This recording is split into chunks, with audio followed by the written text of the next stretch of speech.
Naamán y Giezi, por George Mueller. Naamán era un gran hombre, un hombre muy grande, y no solo eso, sino también un hombre muy rico, como veremos enseguida por la ilustración que tenemos aquí, pero era leproso. Oh, cuántas veces actúa el Señor de esta manera, que con toda la gloria y el honor en conexión con una gran posición en el mundo, en medio de la admiración del mundo, hay alguna prueba, alguna aflicción, algún juicio especial o alguna aflicción especial asociada. Así fue aquí. Este hombre era el jefe de los capitanes del ejército del rey de Siria. Dios lo había bendecido grandemente en esa posición, porque a través de él se había logrado la victoria, una gran victoria. Personalmente, también era un hombre valiente, pero era leproso. Ahora, naturalmente, el deseo en tales circunstancias era que se encontrara un remedio para la enfermedad, pero no lo había. Sí, a pesar de todo lo que la habilidad médica ha logrado en estos cientos de años y miles de años, nunca se ha encontrado un remedio para la lepra. Se ha buscado constantemente, pero sin éxito. Ahora, como mencioné, Naamán diría, «Oh, desearía poder deshacerme de esta lepra», y finalmente se libró de ella. Pero esta misma lepra fue el medio de su conversión. Nunca habría entrado en contacto con el profeta en Samaria si no fuera por la lepra. Dios, sin embargo, sobrellevó todo esto para la bendición de su alma, y así Dios sobrelleva una y otra vez en nuestro propio caso, para que las mayores pruebas resulten las mayores bendiciones. Aquí expongo mi propio caso y me refiero a mi propia experiencia en una larga vida cristiana. Nunca he pasado por una sola prueba, y he tenido cientos de ellas, que no haya resultado en una bendición para mí, y he encontrado que mis mayores pruebas y mis mayores dificultades se han convertido en mis mayores bendiciones al final. Menciono esto particularmente para el consuelo y el aliento de los jóvenes creyentes, dejar que Dios trabaje como Él quiera. Una pequeña doncella, una joven, es aquí usada por el Señor para llevar a cabo una gran obra. Dios es un Dios que obra maravillas. Tiene 10 veces 10,000 maneras diferentes de trabajar, pero siempre hace su obra y siempre maneja las cosas para que resulten en gloria de su nombre. ¿Quién hubiera pensado que esta pobre niña, que fue tomada cautiva por los sirios, sería el instrumento para llevar a cabo la restauración del jefe de los capitanes del ejército de Siria, y más que esto, para llevar a cabo la salvación de su alma? El profeta no pudo hacerlo por sí mismo, pero el profeta iba a ser un instrumento adicional para llevar a cabo la restauración, por el poder de Dios Todopoderoso. Y ella, la doncella, dijo a su señora, «Ojalá estuviera mi señor delante del profeta que está en Samaria, que él lo restauraría de su lepra». Ahora, esto podría haberse dicho y no habría sido tomado en cuenta, o, si hubiera habido alguien dispuesto a tomar nota, aún podría no haber estado en el lugar correcto para escuchar, pero para llevar a cabo una verdadera bendición, leemos, uno fue adentro y dijo a su señor, es decir, a su maestro, el jefe de los capitanes del ejército fue informado. Así y así dijo la doncella que es de la tierra de Israel. Y el rey de Siria dijo, ve, y enviaré una carta al rey de Israel. Y él se fue, y llevó consigo 10 talentos de plata, y 6,000 piezas de oro, y 10 mudas de vestidos. Consideró que como la bendición buscada era tan grande, debía llevar un inmenso presente para dar al profeta. Era un asunto de tanta importancia extrema ser restaurado a la salud, de tener la lepra eliminada. Ahora aquí vemos lo que dije antes, que Naamán no solo era un gran líder, un gran soldado, un capitán poderoso y personalmente de gran valor, sino que también era, además de esto, un hombre extremadamente rico. En primer lugar, como tarifa para la restauración, tomó 10,000 talentos de plata. No se contentó solo con 10 talentos de plata, sino que también tomó 6,000 piezas de oro. En hebreo, lo que se llama aquí una pieza de oro representa considerablemente más de 1 libra esterlina. Por lo tanto, estas 6,000 piezas de oro sumaron alrededor de 10,000. Fue una cantidad enorme la que tomó como tarifa para recuperarse de su lepra.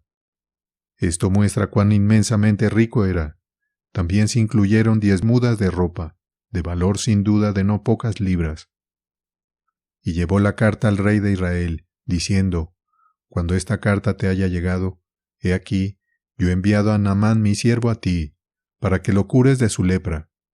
Y aconteció que cuando el rey de Israel leyó la carta, rasgó sus vestidos, y dijo: ¿Soy yo Dios, que puede matar y vivificar, para que éste me envíe a que sane un hombre de su lepra? Vosotros mirad ahora, y ved que éste demanda ocasión contra mí. El rey de Siria, por supuesto, sin entender nada del modo milagroso en que el profeta podría restaurar al leproso de su lepra, pensó que era simplemente una cuestión de poder que debía ejercerse, y todo lo que tenía que hacer era dar una carta de recomendación a su jefe de capitanes, Naamán, y luego el asunto se resolvería por el rey de Israel.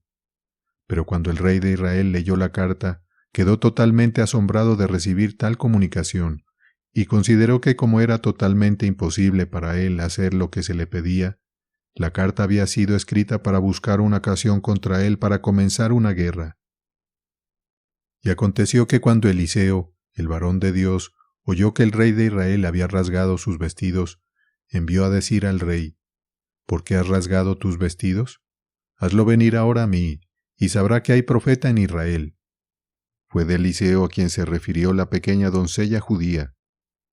Entonces Naamán vino con sus caballos y con su carro, y se paró a la puerta de la casa de Eliseo. No entró. Estaba más allá de él, en su orgullo y altivez, siendo un hombre tan grande como era. Permaneció tranquilo en su carro, y esperaba que el profeta saliera y lo curara allí. Y Eliseo envió un mensajero a él, diciendo: Ve y lávate en el Jordán 7 veces, y tu carne volverá a ti, y serás limpio. Pero Naamán se enojó, y se fue, y dijo: He aquí, pensé de cierto él saldría a mí, y estando en pie, invocara el nombre de Jehová su Dios, y alzara su mano y tocara el lugar, y sanara al leproso. ¿No son Abana y Farfar, ríos de Damasco, mejores que todas las aguas de Israel? ¿No me puedo lavar en ellos y ser limpio? Y se volvió y se fue enojado. Este pasaje es sumamente instructivo para cada uno de nosotros. Pensé que él haría tal y tal cosa. Estableció una regla sobre cómo debería actuar el profeta.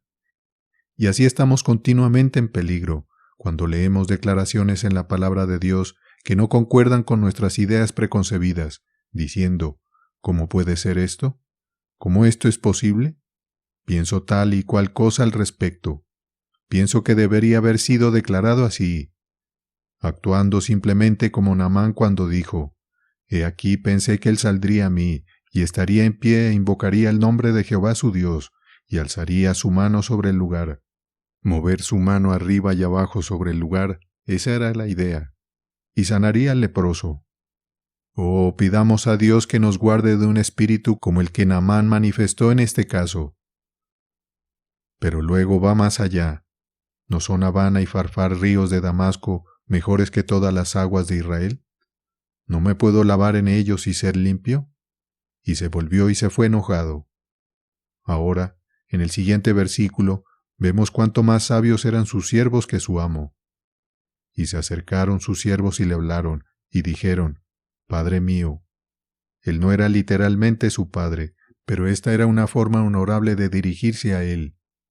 Padre mío, si el profeta te hubiera mandado hacer alguna cosa grande, ¿no lo hubieras hecho?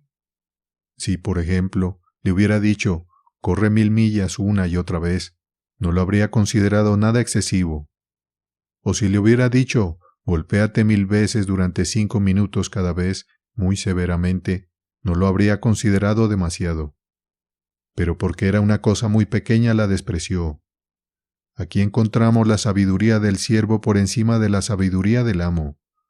Cuanto más cuando él te dice: lávate y sé limpio, una cosa muy pequeña.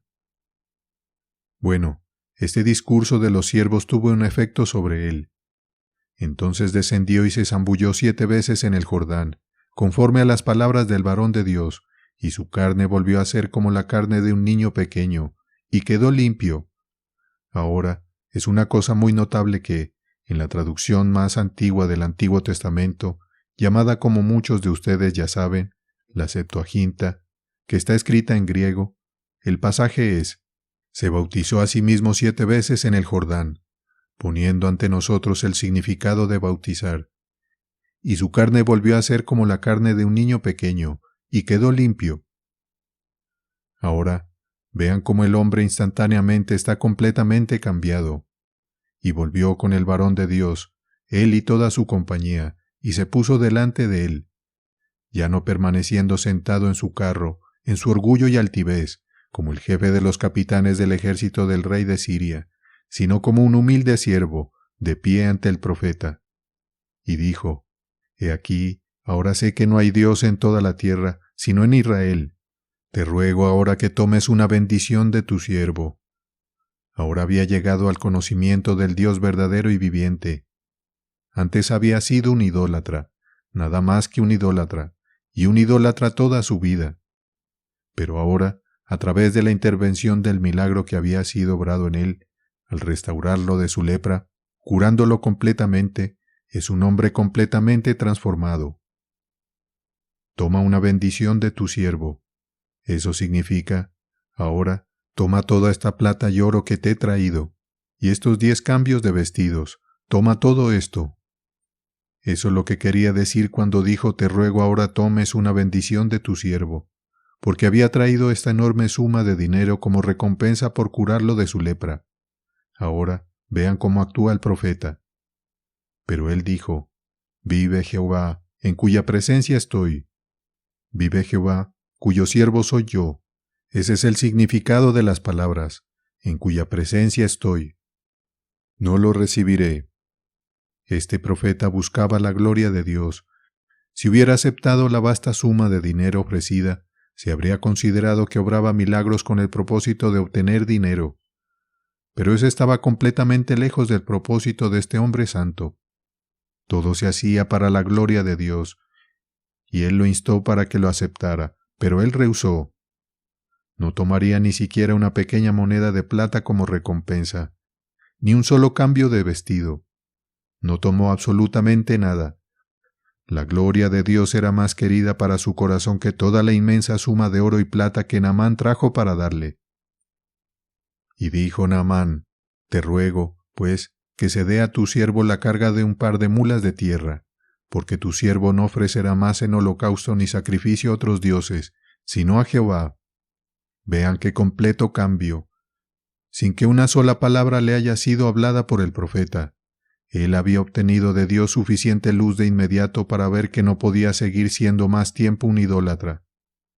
En cuanto a su adoración, debía haber una alteración completa en toda su vida. Vio que la adoración en la que había estado comprometido hasta ese momento estaba completamente en contra de la voluntad de Dios, que era idolatría y detestable para él, que había estado adorando demonios en lugar del Dios verdadero y viviente. Deseaba convertirse instantáneamente en alguien completamente diferente, y sin que una sola palabra le hubiera sido hablada sobre el tema, consideró que ahora tenía que cambiar todo esto. Debía llevar su ofrenda a Dios, y concibió que no había mejor altar que uno hecho de la tierra del país de Israel. Por esta razón, deseaba la carga de un par de mulas de tierra. Vean en qué breve tiempo Dios puede obrar verdadera y real conversión en los corazones de las personas. Y para hacer esto práctico debemos mirar a nuestros padres no convertidos, o hijos no convertidos, o esposas o esposos no convertidos, por muy lejos de Dios que puedan estar ahora, y recordar cómo está en el poder de Dios muy rápidamente, en breve momento, cambiar completamente sus corazones. Una porción como esta nos dice cuán fácilmente Dios puede alterar las cosas. Tenemos ante nosotros la conversión de Pablo. La voz del cielo: Saulo, Saulo, ¿por qué me persigues a mí? Instantáneamente produjo un cambio completo en el corazón de este perseguidor de los discípulos del Señor Jesucristo. Y está el caso de Manasés, uno terriblemente malvado. No tenemos un ejemplo, en la Sagrada Escritura, de uno más abominable y malvado que Manasés. Pero el Todopoderoso le impuso terrible juicio, con el resultado de que fue llevado al conocimiento del verdadero Dios viviente, y se convirtió en una persona completamente cambiada. este abominable desgraciado, este pecador más horrendo de los pecadores. Vean lo que Dios puede hacer. El hombre está completamente alterado. El que había hecho que Jerusalén casi se ahogara en sangre, debido a la innumerable cantidad de personas inocentes que había asesinado. Esto es un gran estímulo y nos muestra la exhortación de no abandonar en ninguna circunstancia la oración, sino mirar continuamente al poder de Dios, en su amor, para escuchar nuestras súplicas. Y dijo Naamán: te ruego, pues, que se dé a tu siervo la carga de un par de mulas de tierra. En esto perdone Jehová tu siervo, cuando mi señor entre a adorar en la casa de Rimón, y se recueste en mi mano, y yo también me incline en la casa de Rimón. Cuando me incline en la casa de Rimón, Jehová perdone a tu siervo en esto. Un comentario que nos muestra la iluminación dada a Naamán. Razonó: voy a volver a Damasco, y allí yo, como jefe de los capitanes del ejército del rey de Siria, tendré que acompañar a mi señor cuando él adore en la casa del ídolo Rimón. Mi señor espera que cuando se incline a Rimón, yo también me incline. ¿Y qué será de mí si no me inclino, como lo hace mi señor el rey? Por lo tanto, trae esto ante el profeta. Ahora, naturalmente, uno podría haber esperado que el profeta dijera: «Oh, Naamán, esto sería muy malo de tu parte. Más bien debes renunciar a tu posición como capitán principal que inclinarte ante este ídolo. Deshonrarás a Dios, al verdadero y vivo Dios, al hacerlo así». Pero, ¿qué dice el profeta? Y él le dijo: «Ve en paz». Eso significa que antes de que Naamán llegara a su amo, el Señor lo iluminaría más y más, porque ya había demostrado cómo en estas pocas horas después de su conversión había obtenido un conocimiento tan grande que ya no podía continuar su adoración idólatra como antes, y por lo tanto quería otro altar por completo, y por esta razón llevaría algo de la tierra de Israel, para llevar a cabo una adoración completamente diferente de la que había estado practicando antes. Por lo tanto, el profeta consideró: déjalo en paz. El Espíritu Santo lo instruirá más y más, porque ya ha dado pruebas de cuánto lo ha avanzado desde que se sumergió y se lavó en el Jordán. Fue por esta razón que el profeta dijo: ve en paz. No es que tolerara la idolatría, sino que en este momento él era demasiado débil para estar completamente iluminado sobre todo. Justo un caso como encontramos en los Evangelios. El Señor Jesucristo tenía muchas cosas más que decir a sus discípulos, pero no podían soportarlas, y por lo tanto no les hablaba más. Por esta misma razón, el profeta no dijo nada, sino que dejó el poder del Espíritu de Dios, no solo para iluminarlo, sino para fortalecerlo en lo que tenía que hacer. Y tenemos toda la razón para creer que Naamán, en quien el rey había confiado al ir a la casa de Rimón, ya no procedió como lo hacía antes. Pero Giezi, el criado de Eliseo, el hombre de Dios, dijo: «He aquí, mi señor ha perdonado a Naamán, al no recibir de sus manos lo que trajo. Pero vive Jehová, correré tras él y tomaré algo de él». Así Giezi siguió a Naamán, y cuando Naamán lo vio correr hacia él, bajó del carro para encontrarse con él, y dijo: «¿Está todo bien?». Y él dijo: «Todo está bien. Mi maestro me ha enviado diciendo: he aquí, ahora han llegado de la región montañosa de Efraín 2 jóvenes de los hijos de los profetas. Dales, te ruego, 1 talento de plata y 2 mudas de vestidos». Una completa mentira, una fabricación de todo, para que él pudiera obtener dinero para sí mismo. Y obtuvo el dinero para sí mismo, pero las mentiras que había pronunciado trajeron un juicio muy horrible. Y dijo Naamán: «Sé contento, toma 2 talentos». Y le insistió y ató 2 talentos de plata en 2 bolsas, con 2 mudas de vestidos, y los puso sobre 2 de sus criados, y los llevaron delante de él. Naamán estaba listo de inmediato para hacer lo que se le pedía al dar los 2 talentos, además de 2 mudas de vestidos, y era una carga pesada para 2 criados llevar. Y los llevaron delante de él. Y cuando llegó a la torre, más bien a la elevación de la colina, Samaria estaba construida en una colina, a la que había descendido para llegar a Naamán. Los tomó de su mano y los entregó en la casa, y dejó ir a los hombres, y se fueron. Habiendo obtenido el dinero, lo guardó en algún lugar secreto en la casa para esconderlo. Pero él entró y se puso delante de su amo. Y Eliseo le dijo, ¿De dónde vienes tú, Giezi? Y él dijo, Tu siervo no ha ido a ninguna parte. Listo para decir mentira tras mentira. Y le dijo, ¿No estaba mi corazón contigo cuando el hombre volvió de su carro para encontrarte? Es tiempo de recibir dinero, y recibir vestidos, y olivares, y viñas, y ovejas, y bueyes, y siervos, y siervas. Oh, Giezi, ¿no te has preocupado en lo más mínimo por el honor de Jehová? Imaginamos al profeta diciendo, Rechacé lo que se me ofreció, y no tomé absolutamente nada, para que Dios pudiera ser glorificado al rechazar aceptar una recompensa por restaurarlo de su lepra. Y tú has pronunciado mentiras, has tomado este dinero en contra de la voluntad de Dios. Este no es momento de recibir dinero en tales circunstancias, no es momento de recibir ganancias, de recibir vestidos y olivares, y viñas, y ovejas, y bueyes, y siervos, y siervas, como tú estás buscando y anhelando obtener, con el dinero que, a través de mentiras, has obtenido ahora. La lepra, por tanto, de Naamán, se te pegará a ti y a tu descendencia para siempre. Y él salió de su presencia leproso, blanco como la nieve. Segunda de Reyes 5, versículo 27. La manera ordinaria en que Dios actúa es que no, bajo circunstancias similares, otorga tal aflicción terrible, en forma de castigo, a aquellos que han sido tan culpables como lo fue este Giezi. Pero este juicio es para mostrarnos cuán doloroso es el pecado para Dios, y cómo al final visitará la maldad sobre aquellos que lo ofenden.